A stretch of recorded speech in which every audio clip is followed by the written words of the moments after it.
everyone! Today we're going to be looking at the Tunisian seed stitch. It has a similar appearance to the knit seed stitch, as do a lot of our Tunisian work. So this is a stitch that incorporates a 2-row pattern consisting of the Tunisian knit stitch and the Tunisian purl stitch. I have started it already. I have my foundation row at the bottom along with several rows. If you are unsure how to do the foundation row or the knit or purl Tunisian stitches, I will include a link in my description of the videos that I made concerning these stitches so that you can see how to make them. So to get started, I'm going to skip this first bar here and go into the second one. We are going to be alternating between the knit stitch right here, and then we're going to, with our purl, like so. And it's just going to be a knit one, purl one, all the way across.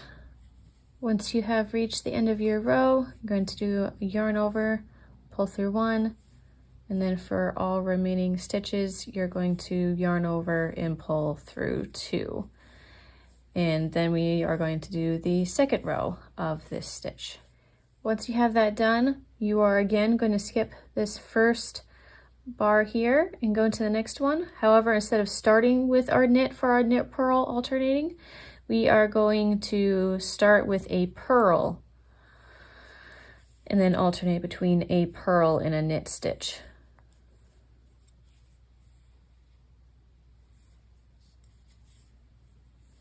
I'm just going to keep doing that all the way across to the end.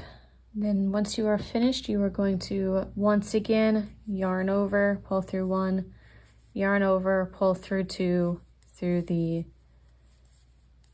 remaining stitches. And that is the seed stitch. As you can see, you are always going to be doing your knit stitch over a purl or a purl over a knit, for this giving that alternating look for that specific texture that you need for your project. I hope this was helpful. If you have any questions, let me know in the comments. If you like what you saw and how I explained it, please consider leaving a like and subscribe so that you can see future videos. Thank you for watching and have a great day. Bye.